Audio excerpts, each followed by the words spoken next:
ఇందిరమ్మ ఇల్లు రీసర్వే చేయబోతుంది. ప్రజాపాలనలో భాగంగా దరఖాస్తు చేసుకున్న లబ్ధిదారులందరూ ఇప్పటికే గ్రామ సభల్లో, బస్తీ సభల్లో తమ పేర్లు వచ్చాయో లేదో చెక్ చేసుకున్నారు.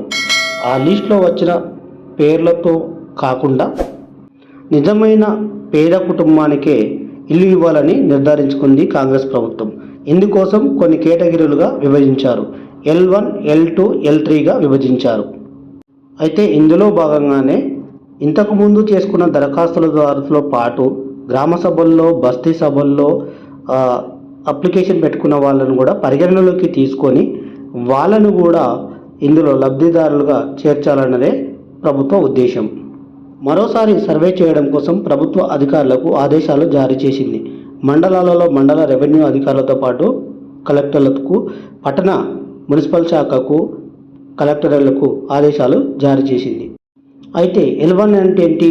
L1 అంటే సొంత స్థలము ఉండి ఇల్లు లేనివారు, ఇల్లు కట్టుకోలేని స్థితిలో ఉన్నవారికి ఈ పథకంలో లబ్ధి చేకూర్చాలనేది ప్రభుత్వ ఆలోచన. ఇక L2 కేటగిరీ అని అంటే స్థలం, ఇల్లు రెండూ లేని వారికి కూడా ఈ పథకంలో లబ్ధి చేకూర్చే విధంగా విభజించారు. ఇక L3 కింద అయితే అద్దె ఇంట్లో కిరాయిదారులకు, రేకుల షెడ్లో ఉండేవారికి కూడా ఈ పథకంలో అవకాశం కల్పించారు. ఈ ఇందిరమ్మ విభాగంలో ఈ పథకం కింద అనర్హులకు పూర్తిగా వేటు వేయాలనేదే ప్రభుత్వ లక్ష్యం. ఇందుకోసం జిల్లా కలెక్టర్లకు, మున్సిపల్ కార్పొరేషన్ కమిషనర్లకు తాజా ఆదేశాలు జారీ చేసింది తెలంగాణ ప్రభుత్వం. మరి ఈ సర్వే ఎప్పుడు చేయనున్నారనేది ఇంకా తెలియాల్సి ఉంది.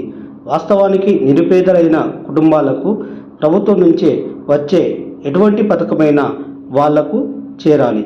ఈ ఇన్ఫర్మేషన్ మీకు పూర్తిగా నచ్చినట్లయితే లైక్ చేయండి, సబ్స్క్రైబ్ చేసుకోండి, షేర్ చేసుకోండి. Thank you very much.